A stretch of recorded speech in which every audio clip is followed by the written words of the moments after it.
বুদ্ধিবৃত্তিক দেউলিয়ত্ব এইটার পরিচয় প্রকাশ করছে এখানে। যে ভিডিও ভাইরাল হয়েছে সেই ভিডিও ছেলেটা আমি স্বীকার করছি, বাট তাকে আমি কেন মেরেছি? চাঁদাবাজি করার জন্য? জীবনেও না। তাকে সে হচ্ছে একজন নারী হ্যারেজার। ঘটনা হচ্ছে গত 12ই জানুয়ারি 2026 আমাদের জগন্নাথ বিশ্ববিদ্যালয়ের কেন্দ্রীয় ছাত্র সংসদ যোগসুর যিনি আন্তর্জাতিক সম্পাদক নৌসিন আপু, তিনি হচ্ছেন সায়েন্স ল্যাবে রিক্সা নিয়ে যাচ্ছিলেন। তো ওই সময় ওই বদমাশ লোকটা তার রিক্সায় লাফ দিয়ে সে উঠে বসে এবং উঠে তার নিকাব টান দিয়ে সরিয়ে ফেলে এবং তাকে শারীরিকভাবে হেনস্থা করে। তো এরকম ঘটনা ঘটার পরে ওই আপু আমাকে ফোন দেয়, আমি সেখানে যাই এবং তার সাথে কথাবার্তা বলার পরে সে আমাকে বলে কি জানেন, সে বলতেছে যে ওই লোকের নাকি 10 বছর আগে এক মেয়ের সাথে বিয়ে ঠিক হয়েছিল। তো ওই নৌসিন আপুকে নাকি তার মতো দেখতে লাগছে, এই জন্য হ্যারাস করছে। সো আপনাদের কাছে উত্তর শুনে মনে হতে পারে সে পাগল, বাট সে পাগল না, সে সুস্থ মানুষ, সে ওখানে ব্যবসা করে। তো এখন একজন স্পষ্ট নারী হ্যারেজার, তাকে আমরা কি করবো? অবশ্যই আইনে তুলে দেবো। সো আমরা এই কাজটাই করেছি, আমরা হচ্ছে তাকে তখন ধরে নিউমার্কেট থানায় নিয়ে যাই।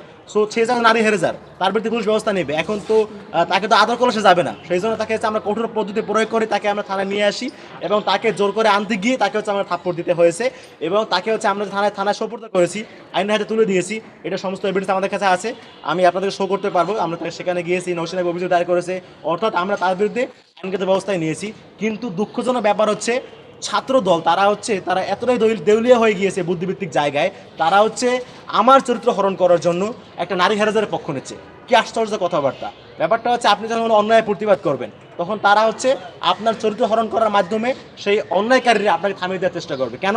কারণ হচ্ছে আপনারা খুব ভালো করে জানেন, এই গত পরশু দিনে আমরা হচ্ছে ঢাকা বিশ্ববিদ্যালয়ের ছাত্রদের চাঁদাবাজি স্পষ্ট এভিডেন্স সহ প্রজেক্টের মাধ্যমে দেখিয়েছি। এই যে আগুন লাগছে, সে আগুনের তাপ হচ্ছে তাদের যে বুদ্ধিবৃত্তিক দেউলিয়তের পরিচয় দেয়া একটা নারী হ্যারেজারকে আইনের হাতে তুলে দেওয়ার ঘটনাকে তারা হচ্ছে প্রোটেক্টে চাঁদাবাজি হিসেবে। আরে ভাই, রাস্তাঘাটে চাঁদাবাজি করস, তোর উদ্যানে চিন্তাই করস, এগুলো তোদের চরিত্র, আমাদের চরিত্র না। যদি আমাদের ইচ্ছা থাকতো, জুলাইয়ের পরে আমাদেরকে নানা জায়গাতে বহু অবুদফা দেওয়া হয়েছিল, কিন্তু গ্রহণ করে নাই। যদি করতাম, আজকে অন্যান্য জুলাই ব্যবসায়ীর মতো আমাদের আঙুলো ফুলে কলা গাছ হইতো, হয় নাই। এগুলো আমাদের কাজ না। একটা পরামর্শ দেব ছাত্রদলকে, ছাত্রদলের সবচেয়ে শক্তিশালী ইউনিট মনে করে ঢাকা বিশ্ব ছাত্রদলকে। এখন ঢাবি ছাত্রদের কাছ থেকে এত সস্তা স্ক্রিপ্ট আমরা আশা করি না। আমরা আশা করি ঢাবি ছাত্রদল তারা আরো উন্নত স্ক্রিপ্ট নিয়ে আসবে, সেগুলো নিয়ে তারা প্রোপাগান্ডা চালাবে। প্রোপাগান্ডা চালাবি তো ঢাবি ছাত্রদল, তারা যাতে উন্নত ছাত্রদল, তারা একটু উন্নত স্ক্রিপ্ট নিয়ে আসুক। ধন্যবাদ। প্রয়োজনে তারা যাতে